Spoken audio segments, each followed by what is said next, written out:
Good afternoon, everyone. My name is Candace Brake with the Greater Owensboro Chamber of Commerce, and I'd like to first welcome all of you who are joining us this afternoon. We're joined by over 150 business and community leaders from the Greater Owensboro Chamber. All of us today are participating because we have to make tough choices over these next few weeks or months.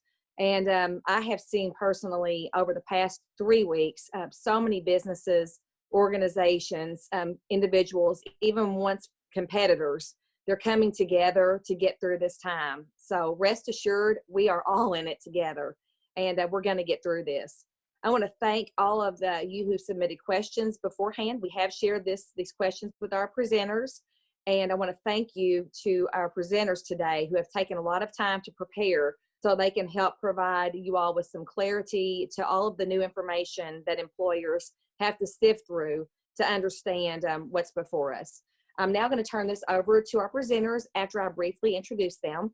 Mike Sullivan and Terra Knight are our presenters today. I'll first introduce Mike. Mike has practiced law for nearly 30 years with the Owensboro law firm of Sullivan Mountjoy, PSC.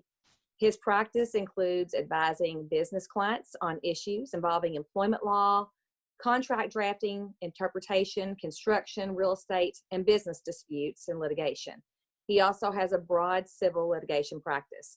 Mike is a graduate of Notre Dame and the University College of Law. He is a former president of the Kentucky Bar Association and current chair of the Kentucky Judicial Conduct Commission. He has also earned the AV Preeminent Distinction from Martindale-Hubbell Lawyer Rating Service, being its highest rating, and the Super Lawyer's designation for civil litigation and defense. And he was also Chamber Board Chair. Our other presenter is Terra Knight of Thacker, Hodskins and Knight, LLP. Terra is a native of Whitesville, Kentucky, and currently lives in the area with her husband and children. She earned her bachelor's in business administration from Kentucky Wesleyan and her Juris Doctorate from the University of Louisville Brandeis School of Law. Terra has practiced law since 2007 and is a partner of Thacker, Hodskins, Knight, LLP. Thacker, Hodskins, Knight, LLP is a general service practice firm in Owensboro, Kentucky, and practices primarily in the areas of real estate and estate planning, corporate business, municipal employment, adoption, and general civil litigation. Mrs. Knight is a member of the Kentucky Bar Association, the Davis County Bar, and is admitted to practice before federal courts of the Western District of Kentucky, the Kentucky Court of Appeals, and the Kentucky Supreme Court. She currently serves on the Greater Owensboro Chamber of Commerce as our Vice Chair in Legal. She is a Fellow of the Academy of Adoption and Assisted Reproduction Attorneys and serves on the Parish Council of her church and Endowment Committee for St. Mary of the Woods School. And we'll start off now with Terra Knight. All right. Thank you, Candace, for that introduction. Thank you so much. I appreciate that. All right, so Mike and I are going to try to divide and conquer all of this today. There's a lot of weeds to wade through on all of this. We're going to try not to get lost in those or get tangled up in them, but hit the highlights, hit the main points, give you all some information that you can take away to use, update what's come out with the regs on these laws, and try to answer some of the questions that you all have pre-submitted. So I appreciate you taking the time out with us today. So I'm going to cover the Emergency Paid Sick Leave Act. And Hannah, if you can go on to the next slide there. This is Division E of the Families First Coronavirus Response Act as amended by the CARES Act. So when I refer to the act, as I go through this, what I'm referring to is the Emergency Paid Sick Leave Act portion. This portion is effective April 1 through December 31 of 2020. As of now, that is the sunset date for this legislation. Go on to the next one, Hannah, please. Okay, and bear with me as we go through this. You'll see some terms that we're going to try to define and elaborate on. So just bear with me as you see some of these terms. We're going to try to get into them. So what is it? What is required under the Act? It is paid sick time required to the extent the employee is unable to work because of any of the following reasons that are related to COVID-19. Number one, the employee is subject to a federal, state, or local quarantine or isolation order. Number two, the employee has been advised by a healthcare provider to self-quarantine. Number 3, the employee is having symptoms and seeking a medical diagnosis. For number 3 to apply, the employee has to be doing both of those things or having both of those things. Number 4, the employee is caring for an individual who is subject to the quarantine or isolation order or who has been advised by a healthcare provider to self-quarantine. Number 5, the employee is caring for their own child if the child's school or place of care has been closed or is unavailable. And number 6, this is sort of the catch-all, the employee is experiencing any other substantially similar conditions specified by the Secretary of Health and Human Services in consultation with the Secretary of Treasury and Secretary of Labor. I've highlighted that. I think that was one of the pre-submitted questions. We've not gotten a lot of guidance on this one yet, so stand by. That one's, I'm sure there'll be more guidance coming on that one later. All right, Hannah, if you'll go on to the next one, please. So again, what do some of these terms mean? Well, an isolation order does include what you've heard on the news. Some states call these stay-at-home orders. Some states call them shelter-in-place orders. But it's all of those types of government orders that have been coming out here lately. Just one note on that, an employee who is subject to one of these orders may not take paid sick leave or the employer doesn't have work for the employee. So for example, this is the example that was given in the regs. If a coffee shop has been required to close due to one of these stay-at-home or shelter-in-place orders, then the employee is not eligible for paid sick leave. The coffee shop is closed, they have laid employees off, so the employee is considered unemployed and not eligible for the paid sick leave. Okay, so who's a healthcare provider that a person can rely on for the advice to be told to stay home? The healthcare provider has to be a licensed medical doctor, nurse practitioner, or other healthcare provider permitted to issue a certification, or healthcare provider permitted to issue a certification for purposes of FMLA. So it has to be somebody legitimate. If the employee qualifies because they are caring for an individual who is subject to one of the orders or who has been diagnosed, that type of thing, that individual is someone that the employee must have a personal relationship with that creates an expectation that the employee would care for the person. Obviously family members, things like that. It can't be your cousins, uncles, nephews, girlfriends, mom, who you don't know, but you're going to stay home and take care of her. And then for reason number 5, if the employee is caring for a child, if that's their qualifying reason, then what constitutes a child or what qualifies as a child. The regs say we're going to use the FMLA definition. So it can be a biological child, an adopted child, someone whom the employee is standing in loco parentis for, if they're under 18, or they could be a child who is over 18 if they're unable to take care of themselves because of a disability.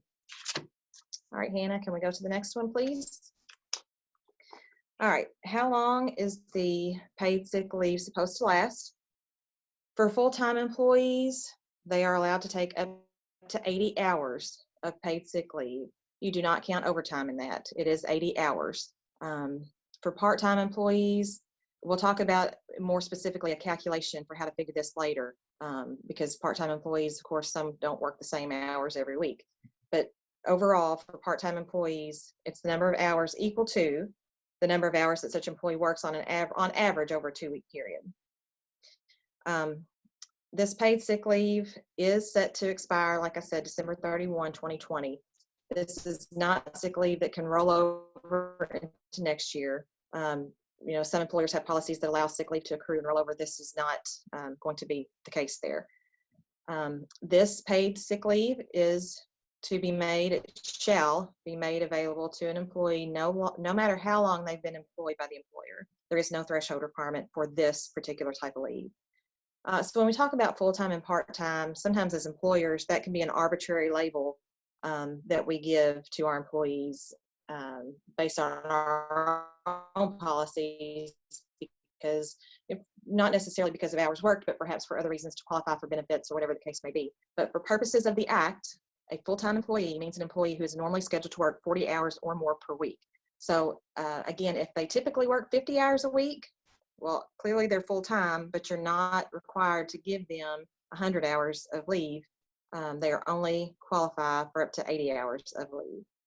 So a part-time employee then for purposes of the Act, is someone who is normally scheduled to work fewer than 40 hours per week.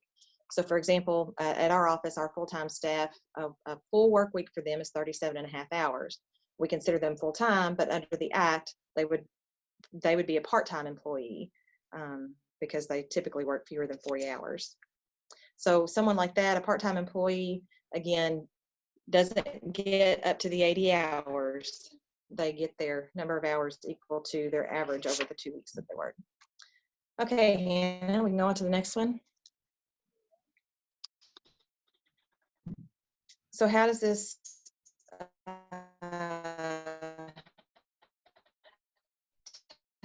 time work in 6 conditions? They may first use the paid leave provided for in this Act. An employer may not require the employee to use other paid leave before the employee uses this paid sick time provided in the Act. Okay, go ahead, Hannah. Part of the Act requires the posting of a notice. Probably a lot of you have seen this floating around this week, but if not, here is a picture of what it looks like and the website at the bottom for where you can find it, print one, post it yourself. You should post it in a conspicuous place where you post your other labor law postings, OSHA postings, EEOC things. Now, for some of us who are working from home, the office is closed, employees aren't coming into the office, they're all working from home, then you can email it or mail a copy to all your employees, and that satisfies your posting requirement as well. Okay, we can go on to the next one. All right, some prohibited acts, things that the Act prohibits. It is unlawful for an employer to discharge, discipline, or otherwise discriminate in any way any employee who takes leave in accordance with the Act, has filed a complaint or proceeding related to coworkers have, and the employee testifies on behalf of the coworker in that person's complaint or proceeding, then again, the employee can't be discharged, disciplined, or discriminated otherwise. A couple things to note that are not prohibited, and I think these relate to some of the questions that were submitted as well. It is okay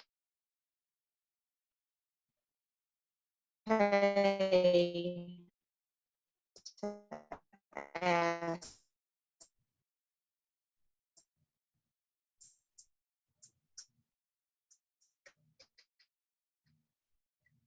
for verification. They require basically, and an oral or written statement that the employee is unable to work because of the qualified reason for leave. Okay, so if the employee is saying, well, I qualify under reason number 1, which if we go back, well, we don't have to go back in the slides, but reason number 1 was that they have been subject, the employee themselves has been subject to a local quarantine or isolation order. So if the employee says, I can't work because of that, then the employee must also provide the employer with the name of the government entity that issued the quarantine or isolation order. If they're saying they qualified under reason number 2, which is that the employee themselves have been advised by a healthcare provider to self-quarantine, they have to provide the employer with the name of the healthcare provider who gave them that advice. If they're asking for leave under qualifying reason number 3, which is when the employee, well, same thing, have to provide the doctor's information. If they're caring for an individual who is subject to the quarantine or isolation order, or who has been advised by a healthcare provider to stay home, they have to provide, again, the name of the government, that governmental entity that provided the quarantine or isolation order, and the name of the healthcare provider who told the individual they needed to stay home. If the employee is saying they qualify under reason number 5 because they're caring for their child because school is unavailable or daycare has been closed. They have to provide the name of their child, the name of the school or place of care that has been closed, and they do have to make a representation to the employer that there is no other suitable person available to care for the child. And again, number 6 is one of those that's still sort of up in the air at this point. Okay, the very last point on that slide.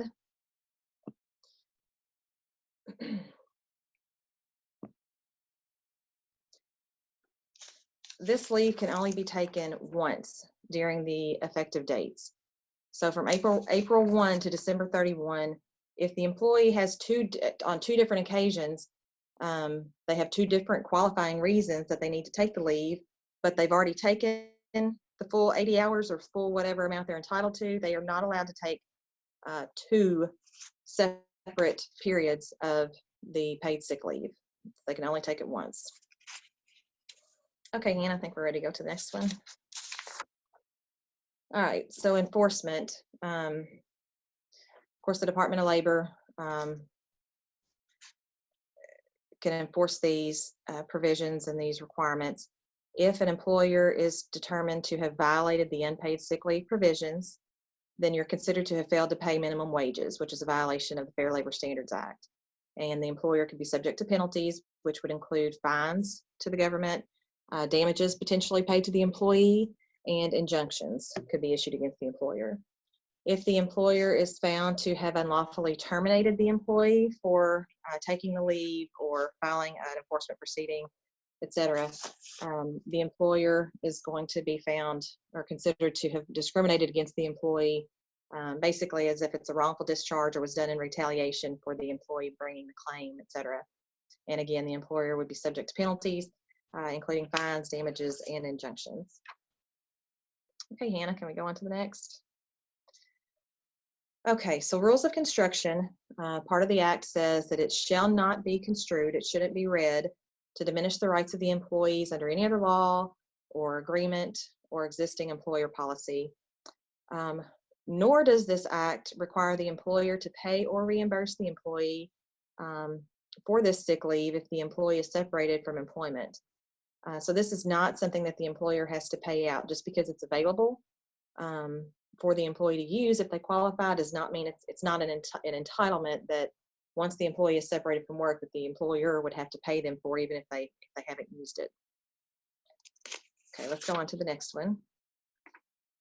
All right, so now we're going to get into try to define some of these terms and figure out who qualifies and who doesn't. The definition of an employee is very broad. It seems that they were trying to encompass, of course, as many people as they possibly could. But you look at the definition of employee under the Section 3E of FLSA, which is, again, very broad. Any employee employed by an employer constitutes an employee covered under this act. There are some exceptions for some federal government employees under this act, but typically an employee of state or local government and municipal agencies are going to be covered. And most federal employees, including those in the civil service, are going to be covered as well. The regs did say that the Department of Labor is encouraging that particular, if you are a federal government employee, they encourage you to seek the advice of your particular employer to determine whether you're covered or not. Okay, Hannah, let's go on to the next one. All right, who is a covered employer? This one gets a little bit trickier. In the case of a private entity, so not a public agency, not a governmental entity, but a private entity or an individual, if you employ fewer than 500 employees, you're most likely going to be covered. There was a question submitted about whether this applies to companies with under 50 employees. And yes, as written, yes, it does cover companies with fewer than 50 employees. It covers all employers with fewer than 500 employees. Now, there are some potential exclusions. I think Mike's going to hit on this more in his part of the presentation, but in general, it covers employers with fewer than 500 employees. How do you count the number of employees? You do have to count both full and part-time employees as well as temps. Employees who are on leave, if maybe someone else, you have other employees that were already on FMLA or whatever, you have to count those as well. and these would be employees that are located within the U.S. You do not have to count independent contractors or employees who have already been laid off. Typically, corporations with multiple divisions are considered to be one employer. That's typically how it's covered under the Fair Labor Standards Act on how to count employees. But there's some different rules on that. If you're a corporation with different ownership structures, et cetera, it might not be the same. And the number of employees are counted as of the time an employee would take leave. So it's not necessarily how many employees you have as of April 1.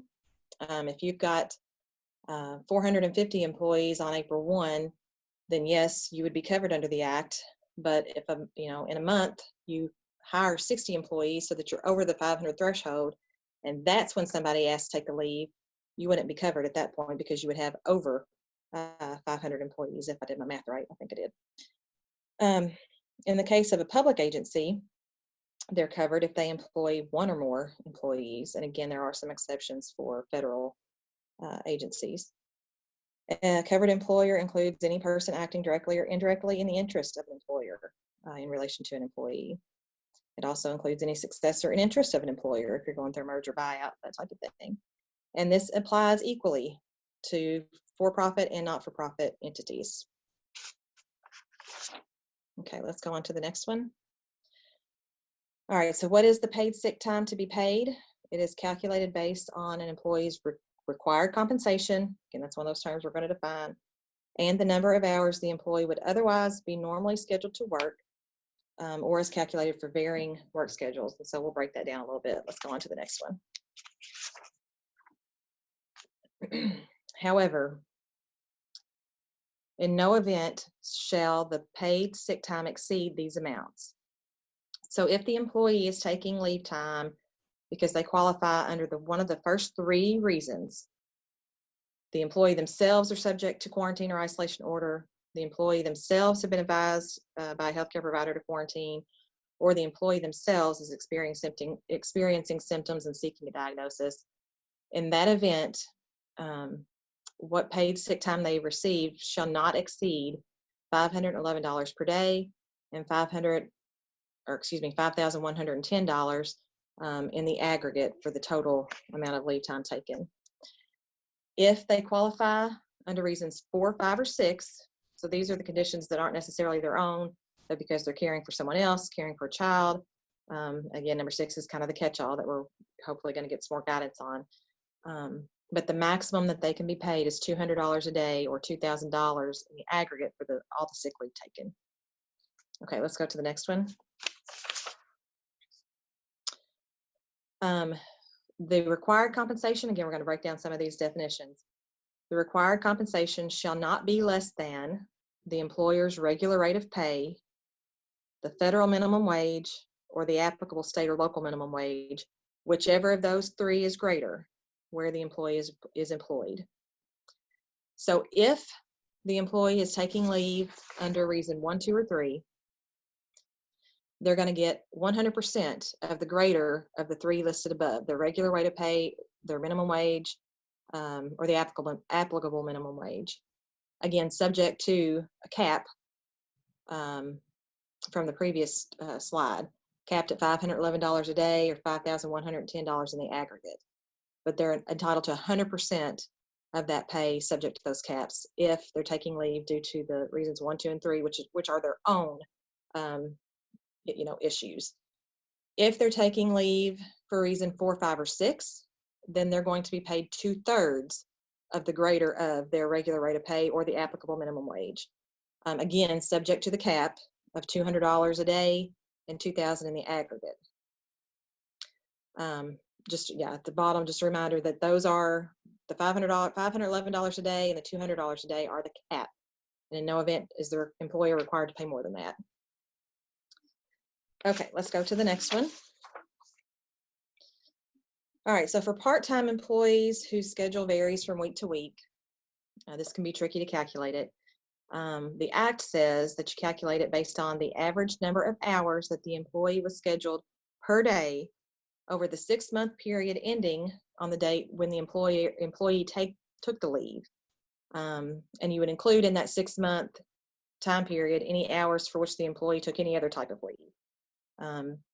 The reg provided a little bit of clarification on that, and they're given a little bit of a different calculation. It's because it's a 2-week period.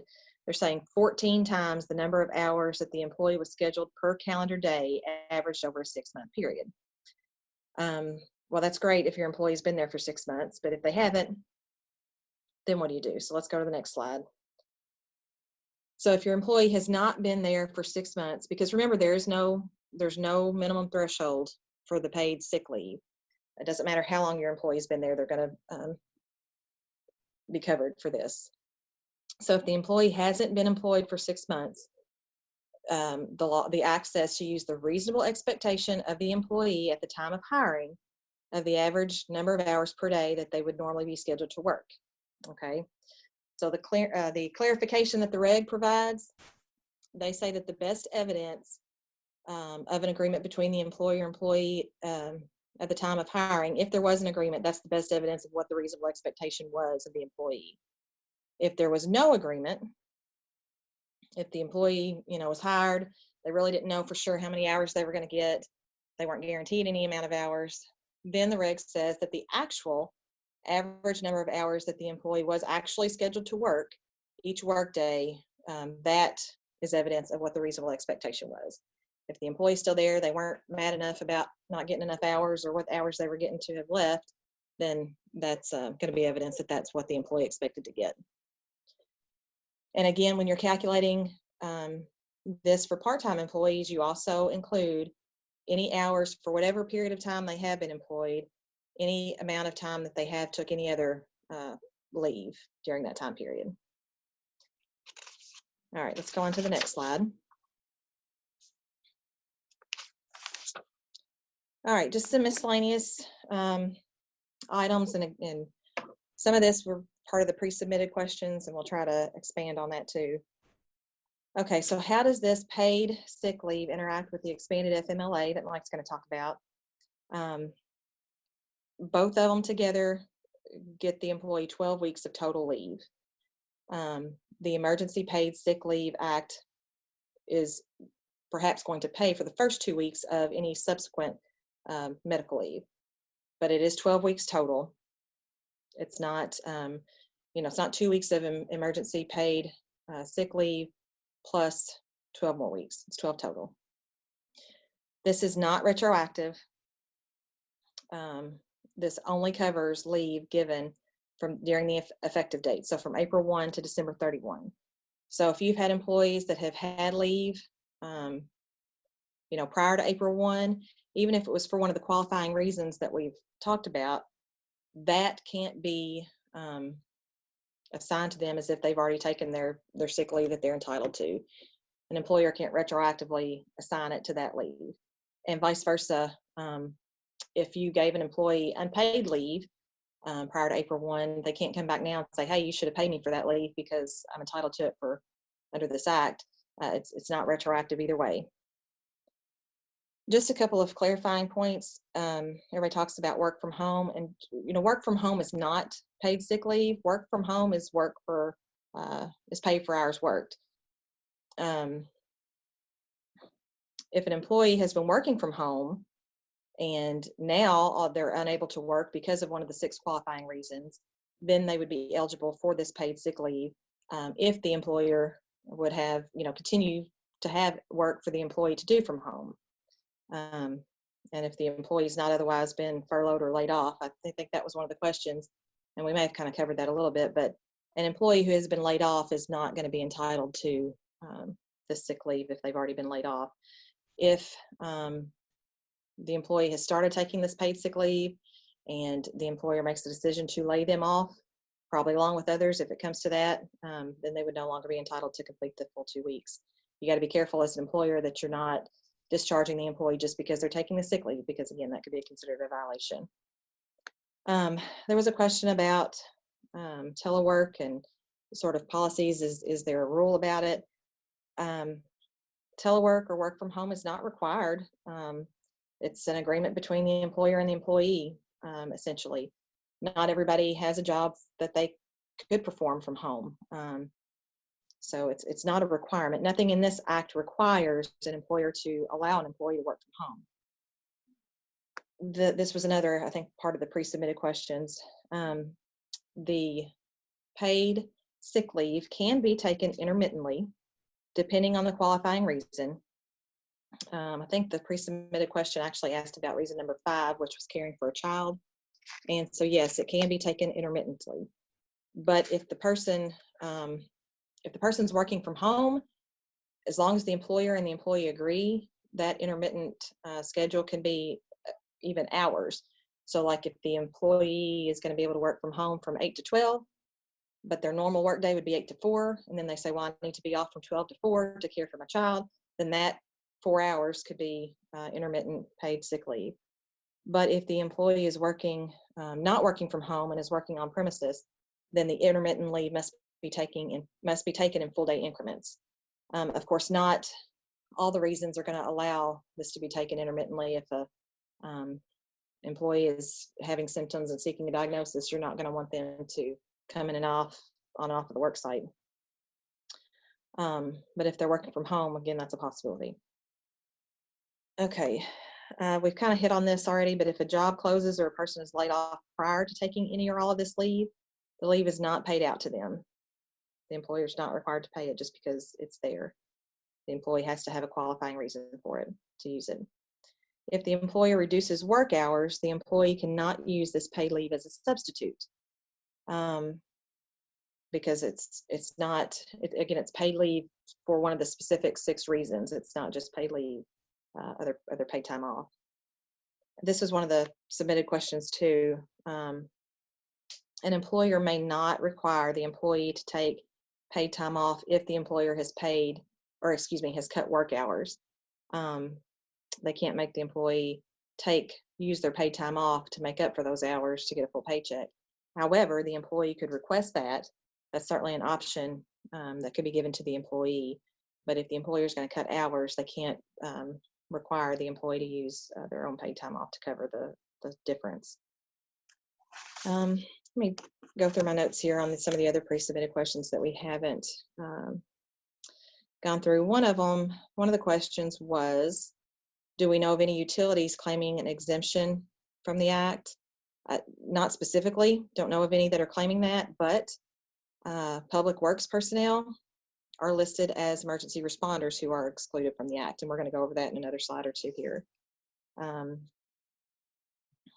So most likely the utilities would be exempt from allowing this or granting this to employees.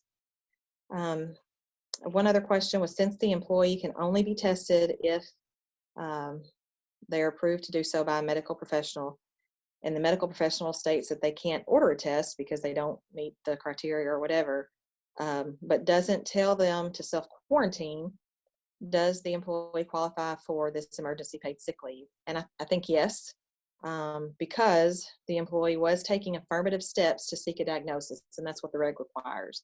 So even if the employee was tested and they tested negative, they were still seeking that diagnosis, and so they would still be covered. All right, if the medical professional says that they don't need to self-quarantine, can an employer require the employee to use paid time off for that day that they took to get their testing or go see their medical professional? No, because they would qualify for the paid sick leave under the Act because they were, if they were having symptoms and affirmatively taking actions to seek a diagnosis, then they're covered. All right, one other question that I want to touch on briefly is how much employee health information can be shared about the employee if they test positive or exposed or whatever. I know that's a concern that a lot of employers have with sharing too much information in the workplace. In general, HIPAA does apply, so you do need to be careful about that, but you can and should tell others in the workplace that they may be exposed or may have been exposed and should act accordingly. But you do have to be cautious that you're not sharing specific information about specific identifying information about the employee. Okay, Hannah, can we go to the next one? All right, and here's one of the exclusions that I talked about. This is the exclusion for healthcare providers and emergency responders. An employer of an employee who is a healthcare provider, and we'll define what that is, or an emergency responder, and again, we'll define what that is, may elect to exclude such employee from the act. Okay. Now, the regs have said that the employer's exercise of this option, if the employer opts out of providing this emergency paid sick leave, that is not to affect or impact that employee's earned or accrued other PTO with the employer. And it would not authorize the employer to prevent the employee from taking other PTO in accordance with the employer's standard practices and policies. It was interesting because the language in the regs talked about this exclusion being a balancing act. You know, on the one hand, I think the legislators were trying to provide this paid sick leave so that employees don't have to be forced to choose between a paycheck and their health and the health of their families. But on the other hand, they felt like providing this paid sick leave shouldn't come at the expense of staffing the necessary functions of society. You know, the first responders and the medical providers who are really on the front lines of treating this this virus. So this was sort of the balance that they struck in providing this potential exclusion. All right, let's go on to the next one, and we're going to see who is a healthcare provider and would therefore potentially be exempt. It's a laundry list there. Anyone employed at any doctor's office, hospital, healthcare center, clinic, post-secondary educational institution offering healthcare instruction, medical school, local health department, and the list goes on. And then there's the kind of the catch-all at the end, any other similar institution, employer, or entity. All right, go on to the next one. And this gives us more of a definition of emergency responders. This includes, but is not limited to, military, National Guard, law enforcement, etc. You'll see down toward the bottom, there's public works personnel. And then this has a couple more catch-alls too. Persons with skills or training in operating specialized equipment or skilled need to provide aid, and individuals who work for such facilities whose work is necessary to maintain operation of the facility. A lot of people, a lot of things involved in all of that. All right, let's go on to the next one. So here are some resources that you can, again, as Candace said, we're trying not to bombard everybody with too much stuff, but the Wage and Hour Division's supposedly going to post a webinar tomorrow with some additional information about this. I thought that might be helpful for anybody that wanted to look at that as well. Also, you can sign up for news alerts of your own to get emails at the Department of Labor. And you can go in, it's pretty neat. You can specialize or customize your list so that you're not just getting every single news alert they send out, but those related to whatever topics you actually want to hear about. The tax credit info, that's been a big topic, and I'm not an accountant, don't pretend to be a tax attorney, so I don't know about those things, but these websites that we've listed here were actually in the regs that have come out. So I pulled those out and put those here. And then last but certainly not least, our chamber. Give a huge shout out to Candace and to the staff. You guys have been a great resource through all of this. And I know you're not trying to bombard people with too much information, but for any of you that have looked through the emails that have been sent out, they're just full of information and links to other resources as well. So applaud you guys for doing that. It's been so helpful. Very much appreciated. All right, let's go on to the next one. Okay, so again, we try not to get down into the weeds too much, but here are kind of the key takeaways that I hope you guys can take out of this. This act is effective as of April 1. It's in effect now until December 31. Again, right now, no rollover into next year. There is no requirement that employers pay this out to employees. If employees don't qualify to use it, they don't get it. And again, it's not retroactive to any leave taken prior to April 1. The criteria, you know, it's one of the 6. Again, there are things that you can ask for, verification, documentation that an employer can ask for of an employee. And those employers should keep all those records that they've been provided. The regs provide 4-year record retention for that. So that was interesting. Remember that there are minimum and maximum amounts that are required to be paid. So keep those in mind when you're trying to figure it out. There is a method provided to calculate hours for part-time employees with varying schedules. For those who have been employed for 6 months or more or less. This does generally cover employers with 500 or less employees, and those are all broad definitions to encompass a lot of employees, a lot of employers. This sick leave is in addition to sick leave already provided by the employer. It is not to run concurrent with other PTO that the employer provides. It is supposed to be additional hours of paid sick leave. This is available only if the employer has work available. So again, if you've already laid off an employee, while they're laid off, they are not entitled to this sick leave. There are some possible exemptions. We've talked about the exclusion for healthcare and emergency responders.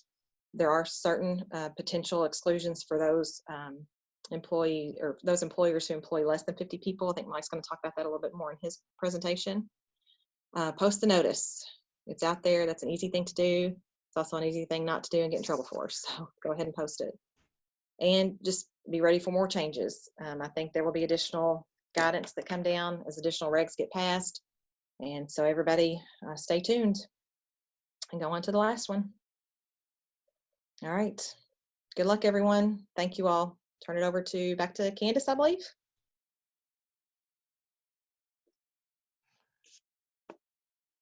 Okay, you ready for me to jump in?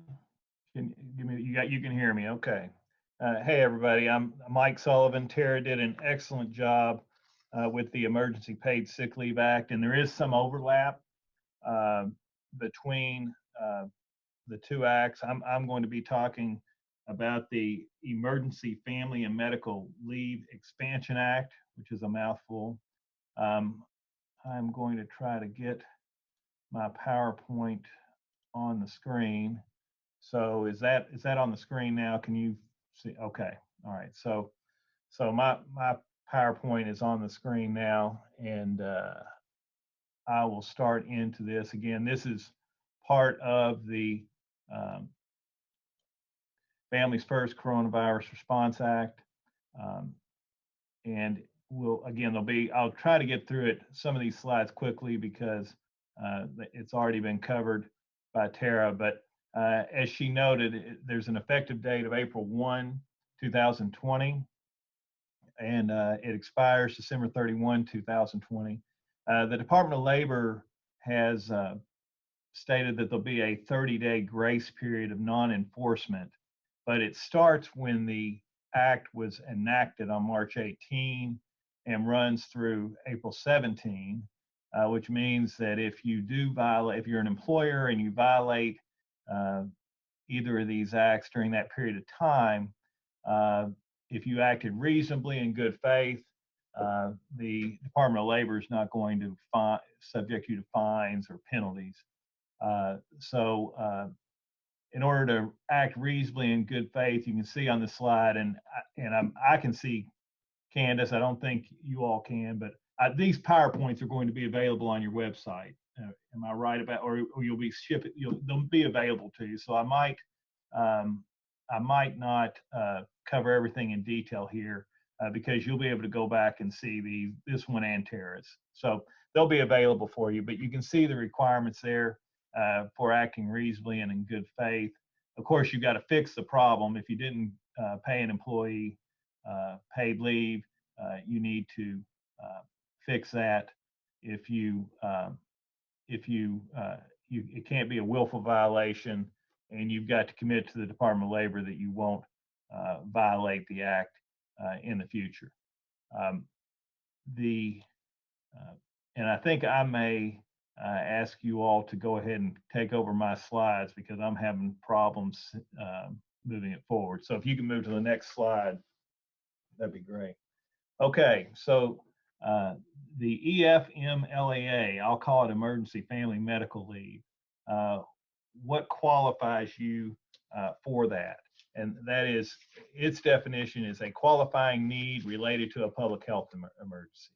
So the qualifying need, and this is the only leave you get under the Emergency Family and Medical Leave, is when the employee is unable to work or telework due to a need for leave to care for a son or daughter.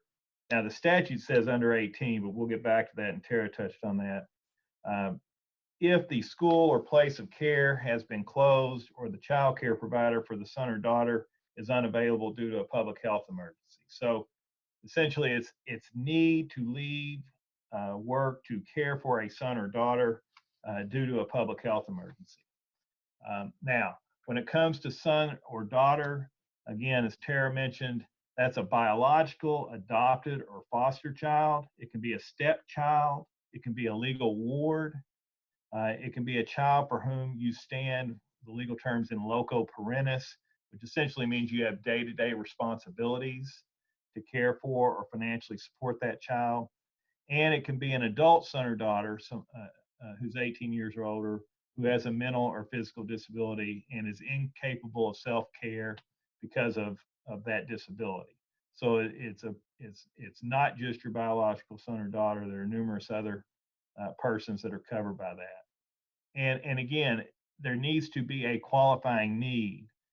There must be no suitable person available to care for the child during the period of leave.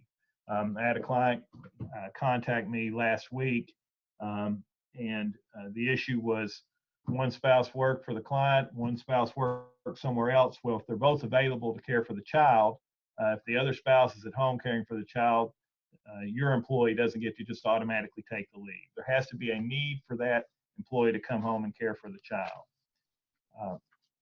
Okay, the next slide, and this is an easy answer. Of course, it has to be a qualifying need due to a public health emergency. The Act defines a public health emergency as an emergency with respect to COVID-19 declared by a federal, state, or local authority. We've got the state and the federal government both declaring a state of emergency.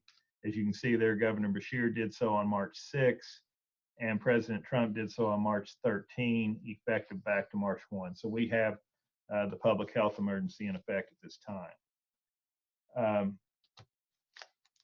So next slide, please. Who are the employers that are subject to the Act? The FMLA, as it existed before April 1, only applied to employers with 50 or more employees. But now the emergency provision only, the emergency leave, applies to any employer with fewer than 500 employees. And again, we've got this small business exemption that we'll talk about later that's possible for employers with fewer than 50 employees. So actually, if you're an employer with 500 or more employees, these provisions don't apply to you. But again, fewer than 500 employees, they apply. And generally, it also applies to state and local government employers who have one or more employees. But as to this family medical leave provision, most federal government employees are exempt based on how the law is written. Next slide, please. Again, I'll be quick here. The notice you must post, there's the website address. It's the same one Tara provided to you. It must be in a conspicuous place or otherwise provided to all employees. As Tara mentioned, you could use email. I know some have put the notice in the envelope where they send the employee the paycheck, or the company intranet. So you need to, the poster's easy to obtain from this website. You need to make sure all your employees are aware of it. Next slide.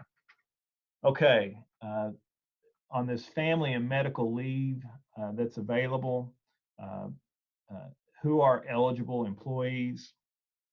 It's any employee, full-time or part-time, who has been employed for at least 30 calendar days by the employer at the time the leave is requested.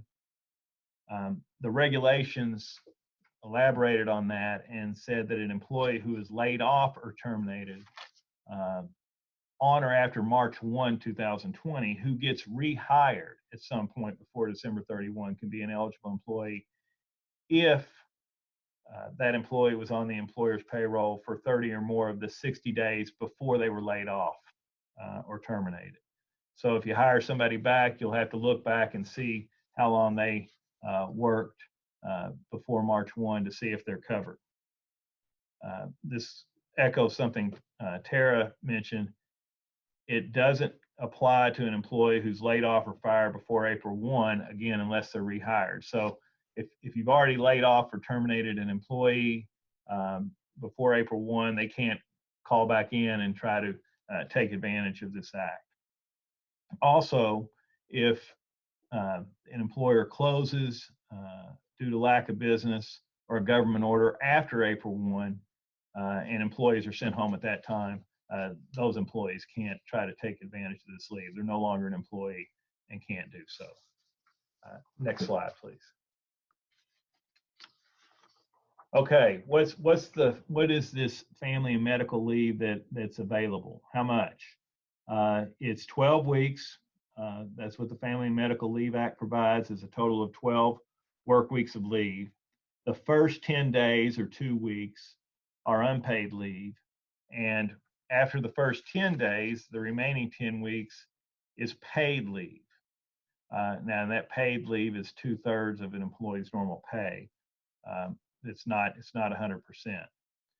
Now, if you're an employer that had 50 or more employees and therefore were covered by the FMLA before April 1, and you've got employees who had taken FMLA leave, then you can count that previously taken leave against this 12 weeks. So if somebody, and that's based upon taking the leave in the 12-month period that you use. Some employers might go calendar year, some will look back at the 12 months right before the employee is taking the leave. But hypothetically, if you had an employee who took off 12 weeks from at the beginning of the year in January to because of the birth of a child and has exhausted those 12 weeks, then that employee won't be able to take the family and medical leave that's available under this emergency act.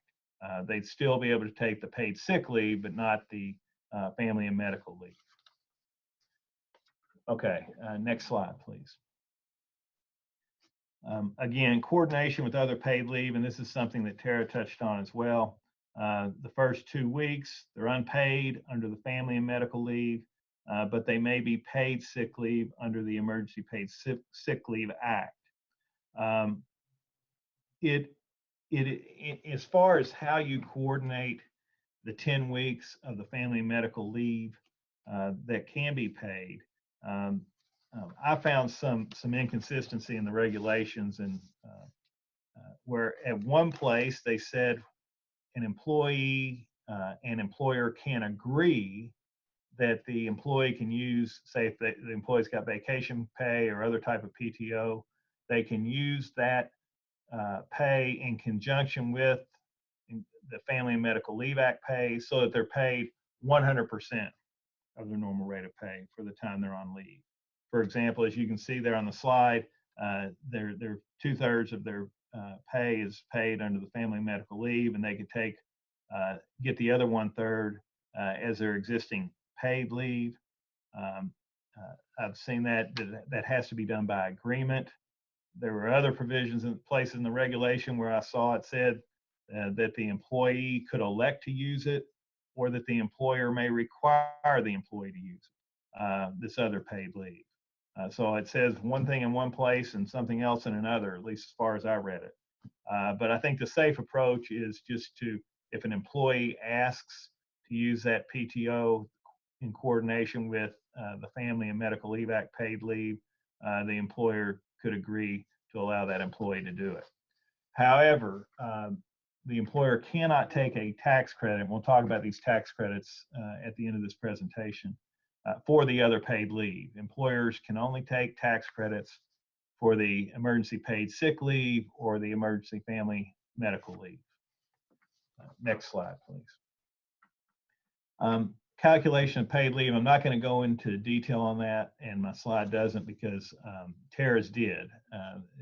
Basically, you're using the same formulas. If a person's paid hourly, it's 2/3 of their regular hourly rate. Salary, it's going to be 2/3 of their salary.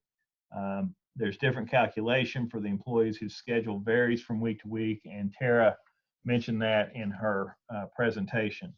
And the cap is $200 per day and $10,000 in the aggregate. So that's the cap on what you must pay an employee who's taking the paid leave under the Emergency Family Medical Leave Act. Okay, next slide. One of the things that exists, and has always existed with the Family Medical Leave Act, is that while the employee is out on leave, the employer must continue to provide the group health insurance benefits that the employee had at the time he or she took leave. That exists with this emergency family medical leave as well. While out, the employee is still obligated to make his or her normal contributions. So if the employee pays part of the premium, the employee must continue to pay part of the premium, and that's supposed to be done under the usual method, which most employers have as a payroll deduction from the paycheck. So that you have to continue to provide that health insurance to your employees, and the employees have to continue to pay their share.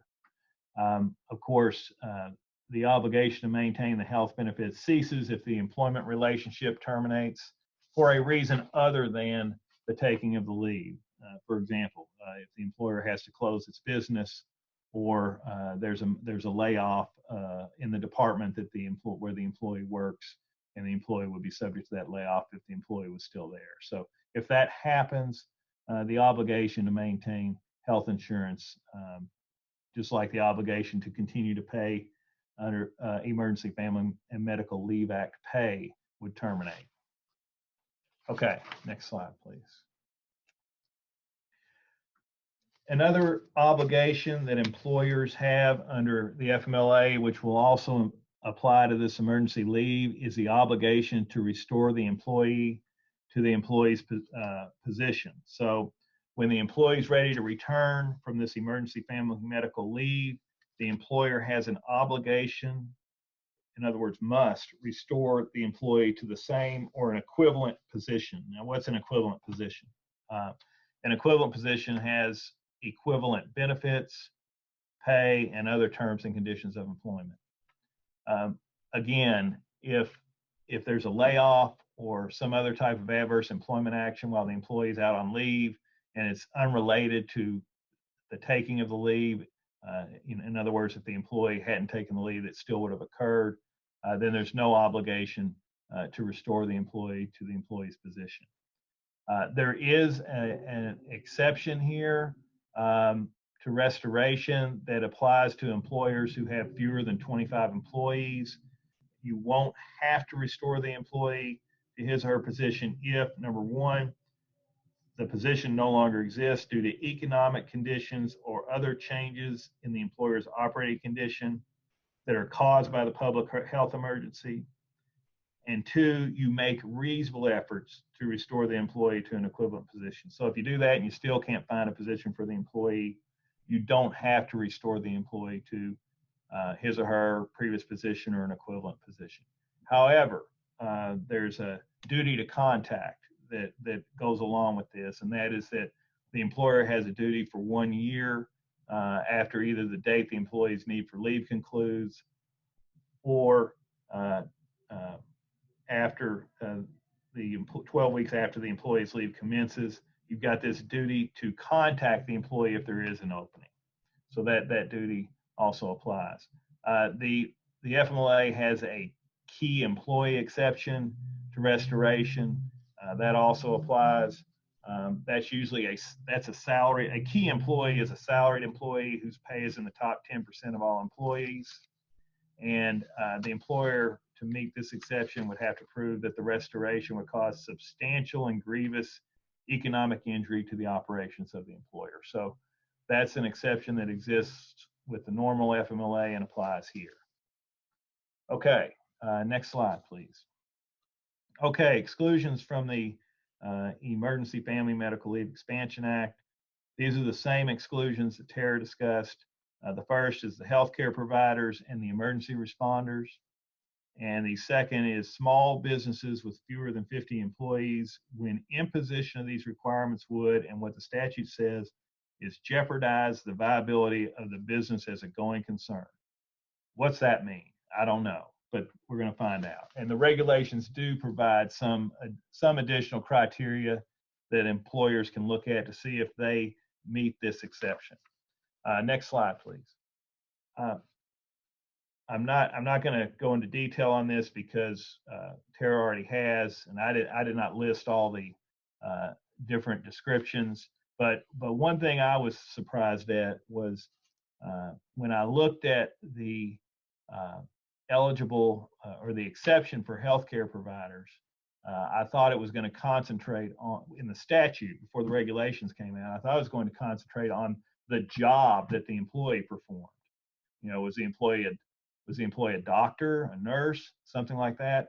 Well, when the regulations came out, it was a lot broader. It's anyone employed at a doctor's office, hospital, healthcare center, et cetera. So if you're in the accounting department at the doctor's office, you can be excluded under the healthcare provider exception. You don't have to be the nurse or the doctor. So the exclusion is not limited to employees who are providing the healthcare services. It's anybody who works there. Emergency responder, we've already talked about that as well. And again, these PowerPoints will be available. Next slide, please. The exclusion for small businesses. Now, where does this apply? This exclusion only applies to the emergency paid sick leave due to having to care for the child because of school closure or place of child care closures. And of course, that's the only reason that you can take the emergency family medical leave. It's for that reason. So that's what it applies to. And again, the definition, when doing so, would jeopardize the viability of a small business as a going concern. Now, this next slide, and again, these will be available for you. This is what the regulations say an employer has to do to fit this exception. You've got to have an authorized officer determine one of the three things that are mentioned there. Either provision of paid sick leave or expanding family and medical leave would result in these small businesses' expenses and financial obligations exceeding your available revenues and cause you to cease operating at a minimal capacity. So and I think all of these are going to come down to a number crunching where if the Department of Labor came to investigate your claim to an exemption, you'd have to show them the numbers and show that you couldn't afford to grant this leave. Number two, the absence of the employee or employees requesting paid sick leave or expanded family and medical leave would entail a substantial risk to the financial health or operational capabilities of the small business because of their specialized skills, knowledge, or responsibilities. In other words, you couldn't operate if these employees were out on leave. And number three is somewhat related. There are not sufficient workers who are able, willing, and qualified, and who will be available at the time and place needed to perform the labor or services provided by the employer or employees requesting paid sick leave or the expanded family and medical leave. And these labor services are needed for the small business to operate a minimum capacity. So you've got this general broad language, and you are going to have to apply it to the facts and circumstances of your business to see if you qualify for this exemption. And you've got to document this if you're going to claim this exemption. Now, the DOL has said in its regulations, don't send us, the employer's not obligated to file something in order to obtain this exemption. The Department of Labor said, don't file or provide your materials to us. But if you're going to claim this exemption, then you're going to have to make this determination. You ought to document it. You ought to make sure that you fit within one of these three descriptions. And usually we as lawyers like to have cases. We have where the Department of Labor went after somebody else first, other than you. And so there's another employer that maybe took the matter to court, and maybe that employer had facts similar to yours, and we can look at that case and talk to you and say, look, here's a case we found. They had employees like you had. They had a business like you had, and the court found that they did meet this exemption.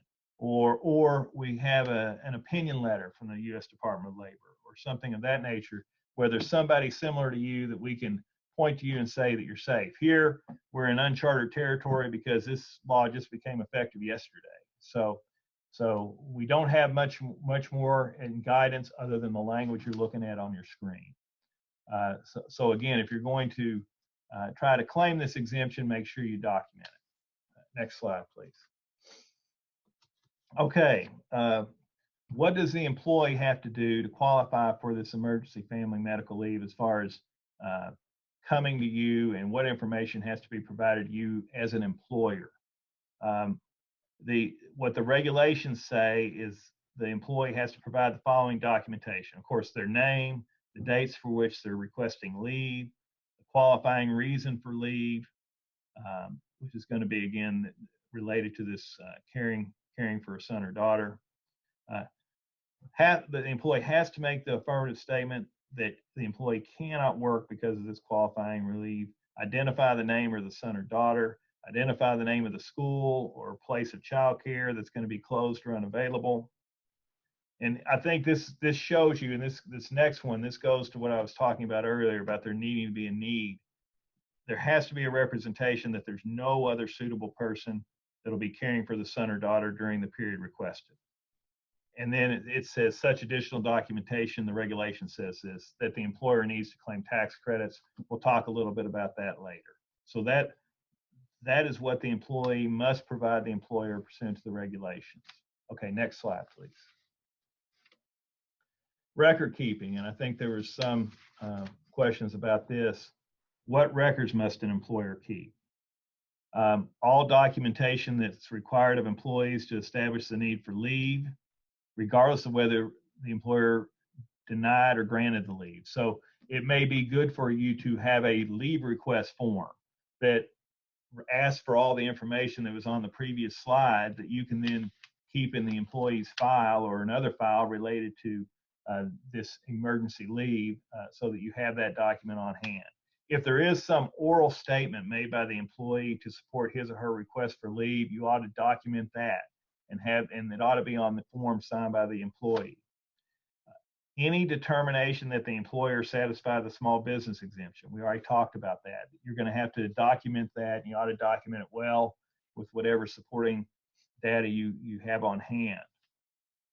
Records showing how the employer determined the amount of paid leave that was paid to the employees, and qualified health plan expenses for which a tax credit is sought. So you ought to work with your payroll people or your accountants on how best to maintain that documentation. The IRS Form 7200 and 941 that would be submitted related to the payroll tax credit. And again, check with these. Unlike Tara, I may have slept at a Holiday Inn last night, but I'm not a tax attorney. So that we're trying to touch on this and help you as best we can by mentioning to you what is in the regulations related to this.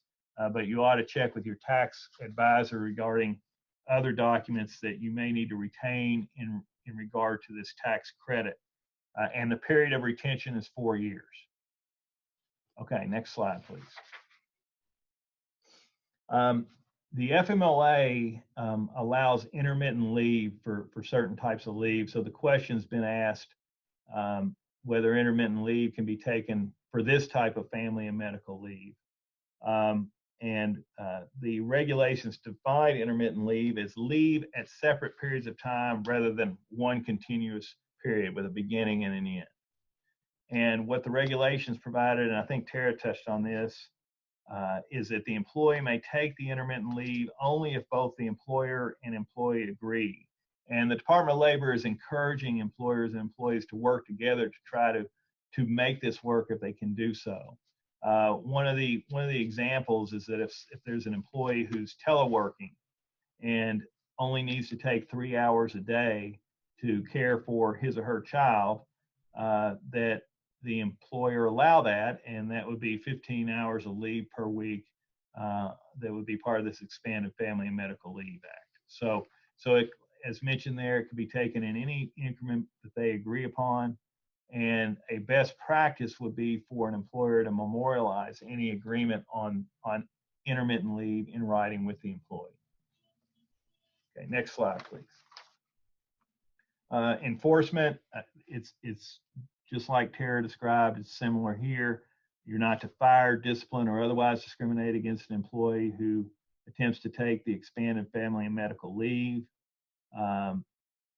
Again, it's not a violation if you take an adverse employment action, but you would have taken it regardless of whether or not the employee took the leave. If you've got a slowdown in business, a layoff, a closing of the business while an employee is on leave, that's not going to be something that's prohibited by the Act. The DOL has the enforcement powers that Tara mentioned, and for employers with 50 or more employees, an employee may actually bring a private lawsuit under the existing provisions for that are in the FMLA. Employers that have fewer than 50 employees, those employees will not have the right to bring this private lawsuit. Next slide, please. Okay, the area where I'm definitely an expert, and I am being sarcastic here, the refundable tax credits. But this is why hopefully you will be able to afford to be able to do that, and that is you get a dollar-for-dollar tax credit for the cost of providing the paid sick leave and the family leave wages to the employee for this COVID-19 paid leave. You get a dollar-for-dollar tax credit. The employer's share also applies to the employer's share of the cost of maintaining the employee's health insurance while out on the leave, and the employer's share of the Medicare tax on these qualified leave wages. They also get the tax credit. Also, the employer is not subject to the employer's share of Social Security tax on these wages. And similar tax credits are available to self-employed individuals, and they're described in detail in the regulations. And again, I would encourage you to consult with your tax advisor or accountant about this. Now, if an employer voluntarily pays more paid leave than an employee may claim under this Act, you can't get a tax credit for that. It's only for the paid leave that's required to be paid under the Act. Next slide, please. So the way you get these credits is on your federal employment tax return. For example, your Form 941, that's a quarterly federal tax return. But the regulations state that you can benefit more quickly by reducing your federal employment tax deposits. One thing you have to remember is that employers must still withhold the employee's share of Social Security and Medicare taxes on the paid leave wages. And again, being a lawyer, I've got to say it about 3 times, consult your tax or payroll advisor for more information. And there is an IRS resources link that I put down there on the slide. That's where the IRS is putting all its information, or a lot of its information, related to these issues. And then I've also got, the next slide is some additional resource links for you to look at. If you want to go read the actual Act, that's where you can find the actual Families First Coronavirus Response Act. This U.S. Department of Labor webpage has the regulations and a bunch of other resources available to you that's made available by the Department of Labor. Looking at some of the pre-submitted questions that Tara hadn't yet touched on. Somebody asked, if your employees apply for unemployment, how does that affect their health insurance provided by their employer? Your health insurance plan would control that, and usually it would have a provision that says when someone's employment is terminated, which is what has to happen, there'd be a layoff of some kind. When thereafter is their health insurance terminated? So your plan should provide for that. And of course, once you're an employee's health insurance, if they're over 20 employees, I think that's the number. If an employer has 20 or more employees, they've got COBRA rights, where you have to notify them of certain rights they have to continue their health insurance coverage after termination. Will employees that are self-quarantined because they are high risk medically be qualified for unemployment. I saw where Deputy Secretary Benton of our, was it the Workforce and Development Cabinet? It's changed its name about 6 times since I became a lawyer. I know that in his March 25 order, he said self-quarantine is good cause for leaving work that may qualify for unemployment. So hopefully that answered that question. Then I see that we have scheduled some employees to work remotely from home on different shifts. Full-time people are paid because they're working from home, but part-time employees will not be working on those weeks that they aren't in the building. Can they receive unemployment benefits for the weeks they are not scheduled to work? And I think the answer is I think so, but I'm not sure. Well, I think so, but you can check with unemployment on that. But that's like a furlough or a layoff during those weeks, and they ought to qualify for unemployment. Let's see. What about employee benefits, health insurance, et cetera, while someone is not working due to COVID? Well, of course, the employee can receive 2 weeks paid leave under the Emergency Paid Sick Leave Act. So if they are taking 2 weeks leave for that reason, then you would handle the benefits like you would any other form of paid leave. And we do know that if you're taking family and medical leave for either a serious health condition or a COVID, this COVID reason related to child care, your health insurance is supposed to be handled per the FMLA, which is to continue to maintain it while the employee is supposed to continue to pay his or her share. So I think those are most of the questions, or all the questions we saw that we could answer. And we appreciate, Terra and I do this opportunity to share what we can with the chamber members. We appreciate everything the chamber does. We've got great people over there that are working tirelessly to help all of us. So thank you very much. Thank you, Terra, for all the information you provided. Thank you, Candace, for this opportunity.